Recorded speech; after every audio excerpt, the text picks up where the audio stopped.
Bismillahirrahmanirrahim. Assalamualaikum warahmatullahi wabarakatuh. Alhamdulillahilladzi hamdan yuwafi ni'amahu wa yukafi'u mazidah. Ya Rabbana lakal hamdu kama yanbaghi li jalali wajhikal karim wa 'azimis sultani.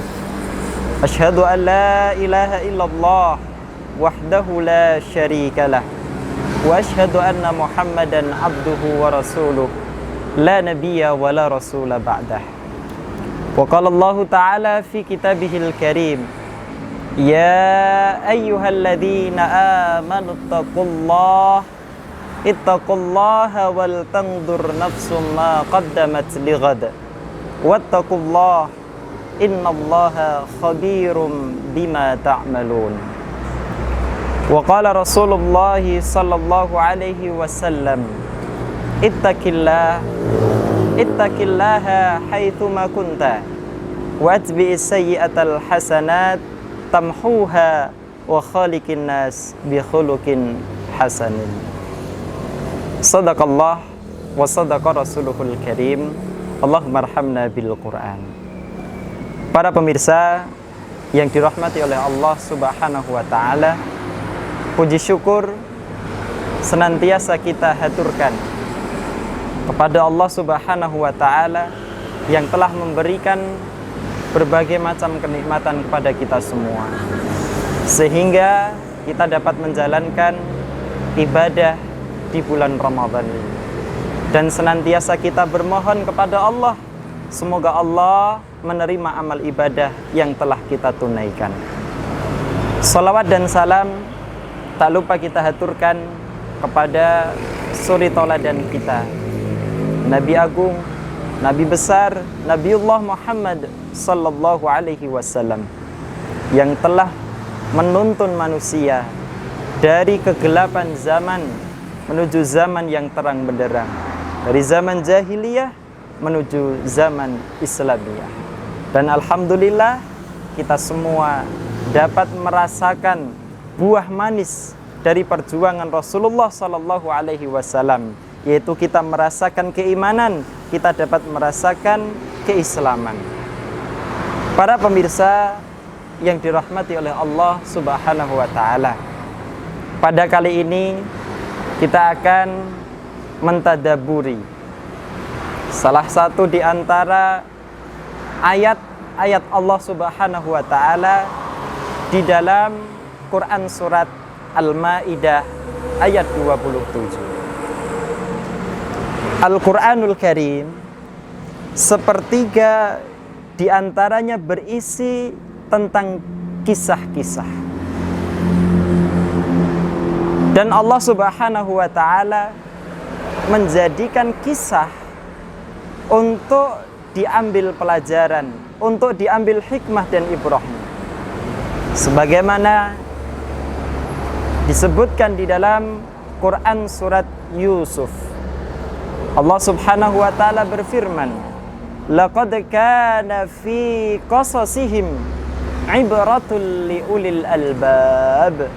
Sungguh di dalam kisah-kisah mereka, kisah orang-orang terdahulu, terdapat ibrah, terdapat pelajaran yang dapat diambil liulil albab, bagi orang-orang yang berakal, bagi orang-orang yang mau berfikir. Maka pada kali ini kita akan mengambil hikmah, pelajaran, salah satu di antara sekian banyak kisah yang telah Allah abadikan di dalam Al-Quran. Allah Subhanahu wa ta'ala berfirman, A'udzu billahi minasyaitonir rajim. Watlu alaihim naba'a ibnai Adam.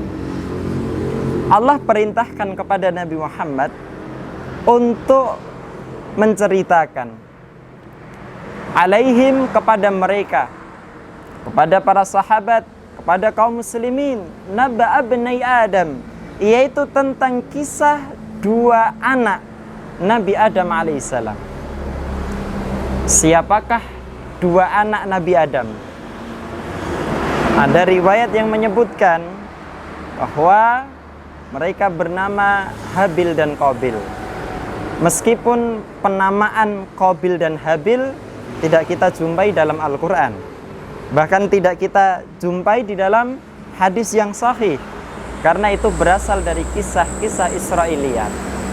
Namun untuk memudahkan pemahaman di dalam memahami kisah ini, dalam mentadaburi ayat ini, maka istilah tersebut akan kita gunakan. Watlu alaihim naba bnai Adam. Wahai Muhammad, kisahkanlah kepada mereka tentang dua anak Adam alaihissalam bil haq, dengan yang sebenarnya. Allah merahasiakan nama. Allah tidak menyebut secara langsung siapa nama keduanya. Di antara hikmahnya yang pertama, ketika Allah menyebutkan adanya satu kisah dalam Al-Quran yang tidak disebut di dalamnya penamaan atau pelakunya, maka ini menunjukkan kisah ini akan berulang di masa yang akan datang. Kemudian yang kedua adalah untuk menjaga nama baik para pelakunya. Kaum muslimin wal muslimat, para pemirsa yang dirahmati oleh Allah Subhanahu wa ta'ala. Ada apa dengan dua anak Nabi Adam alaihissalam?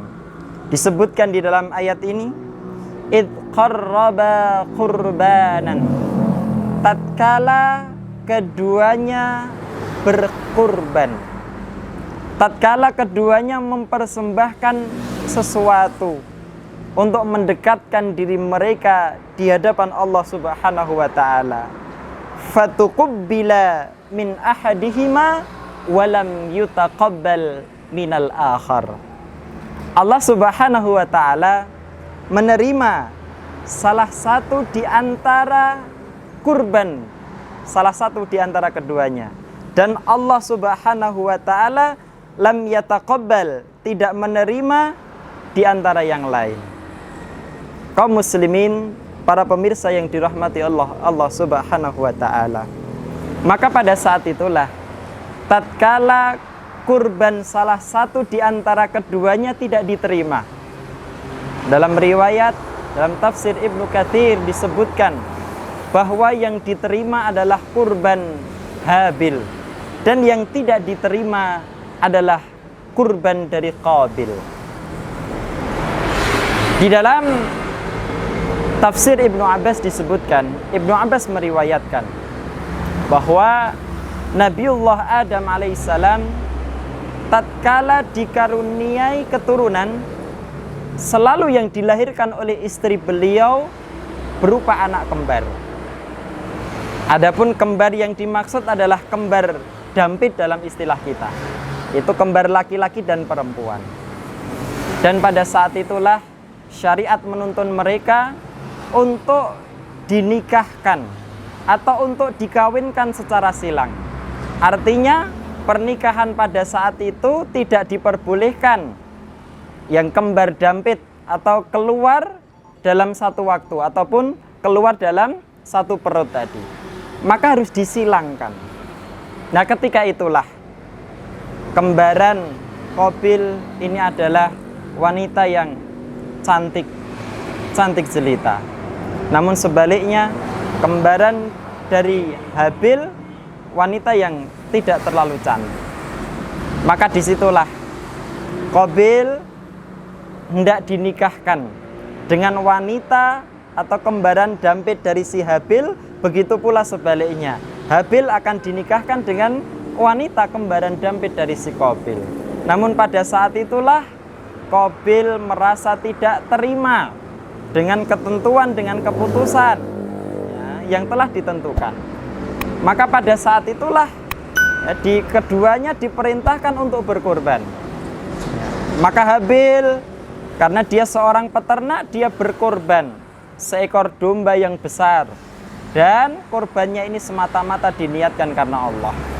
Namun sebaliknya, Qabil memiliki mata pencaharian sebagai seorang petani, maka ia mempersembahkan sebagian dari hasil tanamnya.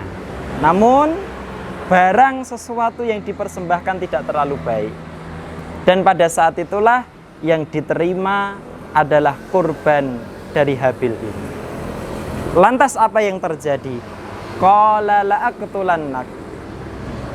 Karena sifat dengki, hasad yang dimiliki oleh Qabil, maka Qabil mengatakan kepada Habil, la'aqtulannak, sungguh aku akan membunuhmu. Naudzubillah min dzalik. Kemudian Habil mengatakan, qal innama yataqabbalullahu minal muttaqin. Sesungguhnya kurban yang diterima oleh Allah adalah kurban dari orang-orang yang bertakwa. Karena Habil ini mengorbankan yang terbaik, ya, domba yang terbaik, domba yang besar. Dan ketika dia berkorban semata-mata hanya untuk mengharap ridha dari Allah Subhanahu wa ta'ala. Namun tidak bagi Qabil. Dia mengkorbankan sesuatu yang sedikit, kualitasnya tidak terlalu baik, dan dia persembahkan tidak ikhlas semata-mata untuk mengharap pahala dari Allah Subhanahu wa ta'ala. Maka dari sinilah kita ketahui bahwa dosa yang pertama kali ada di atas muka bumi ini adalah dosa hasad, dosa iri dengki. Dan ini dialami di dalam kisah Qabil dan Habil. Lantas apa reaksi Habil tatkala Qabil mengatakan, qala la'aqtulannak, saya akan membunuhmu? Maka Habil ini adalah sosok manusia yang mulia. Allah menjadikan dua anak Adam ini sebagai permisalan, dan Nabi perintahkan ambil yang baik dan tinggalkan yang buruk. Maka Habil mengatakan di ayat selanjutnya, la im basatta ilayya yadaka litaqtulani ma ana bibasiti yadiya ilaika liaqtulak. Wahai Qabil, jikalau engkau menggerakkan tanganmu untuk membunuhku, maka sesungguhnya sekali-kali aku tidak akan menggerakkan tanganku untuk membunuhmu. Masya Allah. Ini adalah contoh yang luar biasa. Sekalipun ada orang yang berusaha atau memiliki niat yang jahat, niat yang buruk untuk mencelakakannya, Habil memberikan teladan yang baik. Sekali-kali dia tidak akan pernah membalas. Dia tidak akan pernah mencelakai orang lain. Masya Allah. Ini karena kebaikan akhlak yang ia miliki. Kemudian disebutkan di dalam ayat ini, inni akhafullaha rabbal alamin. Habil mengatakan bahwa sesungguhnya aku hanya takut kepada Allah Subhanahu wa ta'ala, Rabb semesta alam. Kaum muslimin wal muslimat, para pemirsa yang dirahmati oleh Allah Subhanahu wa ta'ala, inilah sepenggal kisah tentang perjalanan hidup anak dari manusia yang pertama kali Allah ciptakan, yaitu Nabi Adam alaihi salam. Maka pelajaran yang dapat kita ambil kaum muslimin yang dimuliakan oleh Allah, bahwa Nabi SAW memperingatkan kepada kita tentang sebuah dosa. Dosa ini adalah bersumber dari dalam hati. Dosa ini adalah merupakan penyakit hati, yaitu dosa hasad, dengki. Apa itu hasad? Hasad itu apabila seseorang merasa tidak senang ketika melihat orang lain diberikan karunia dan kenikmatan oleh Allah Subhanahu wa ta'ala. Jadi ketika kita melihat ada tetangga kita, saudara kita yang diberikan kenikmatan oleh Allah, diberikan rizki oleh Allah, kemudian di dalam hati kita terbesit perasaan tidak senang, terbesit perasaan tidak suka, ketahuilah hati kita sedang sakit. Kita sedang terjangkit penyakit hasad. Dan yang lebih buruk yaitu orang yang hasad berharap supaya kenikmatan yang Allah berikan kepada orang lain berpindah kepada diri. Alhamdulillah. Dan yang paling buruk lagi, apabila orang hasad ini bereaksi untuk memusuhi orang-orang yang telah diberikan kenikmatan oleh Allah tadi. Naudzubillah min dzalik. Dalam sebuah hadis, Nabi SAW bersabda, manusia akan senantiasa berada dalam kebaikan malam yatahasadu, selama mereka tidak memiliki perasaan hasad atau perasaan dengki. Namun sebaliknya, orang atau manusia itu senantiasa berada di dalam keburukan apabila di dalam hatinya terdapat sifat hasad, perasaan dengki, perasaan iri. Naudzubillah min dzalik. Inilah yang harus kita jaga. Apabila kita melihat orang lain senang, melihat orang lain sedang mendapatkan bantuan, orang lain mendapatkan BLT, orang lain mendapatkan bansos, setidaknya kita pun juga harus ikut merasakan kesenangan sebagaimana kesenangan yang dimiliki oleh orang-orang yang sedang mendapatkan bantuan. Jangan justru sebaliknya, kita membenci orang yang mendapatkan, kita memusuhi orang yang mendapatkan. Nah, maka ini adalah perbuatan yang tidak baik. Maka sudah sepantasnya sebagai seorang muslim, sebagai seorang yang beriman, kita harus menanamkan perasaan kasih sayang kepada saudara-saudara kita. Kalaupun kita tidak bisa membantu mereka, setidaknya kita menyayangi mereka, tidak memusuhi mereka. Kaum muslimin, para pemirsa yang dirahmati oleh Allah Subhanahu wa taala, demikian tadabbur singkat dari sepenggal kisah dua anak Nabi Adam alaihissalam yang dapat kita jadikan sebagai pelajaran yang berharga di dalam kehidupan ini. Semoga Allah menjauhkan kita dari penyakit-penyakit hati, menjauhkan kita dari penyakit dengki, iri, hasad, ya, dan penyakit-penyakit yang lainnya. Ya, dan semoga kita senantiasa diberikan kebahagiaan, ketentraman, ketenangan di dunia dan di akhirat insyaallah. Barakallahu fikum ala husni ihtimamikum. Subhanakallahumma wa bihamdika asyhadu an la ilaha illa anta astaghfiruka wa atubu ilaik. Assalamualaikum warahmatullahi wabarakatuh.